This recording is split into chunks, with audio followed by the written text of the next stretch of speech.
ఇంచుమించు 26 నడుముతో నువ్వు కదిల్తే సాగలు కాలం.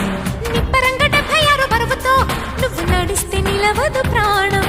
Gold chain సాక్షిగా ఎన్ని కోటి ముద్రలో, హెయిర్ పిన్ సాక్షిగా ఎన్ని హాట్ గుర్తులో. కైపై పుట్టించిన చిట్టా ఉంటుందిగా కొండవీటి చాంతాడంతా. పెళ్ళే కాలేదు గాని లక్షణంగా, పెళ్ళాని కంటే నేను ఎక్కువేగా. ఉళ్ళే పడలేదు గాని శుభ్రంగా, థ్రిల్లేదో నాకు తెలిసే రంగరంగా. ఆంటీ కూతురా అమ్మో అప్సరా ముస్తాబదిరింది. ముహూర్తం ముందరున్నది తథాస్తని పందిరన్నది. పెళ్లిదాకా చేరుకున్న అందాల పిల్లగారు బాగున్నారు. భర్తలా మారనున్న బంగారు బావగారు బావున్నారు. బుగ్గ చుక్క పరవ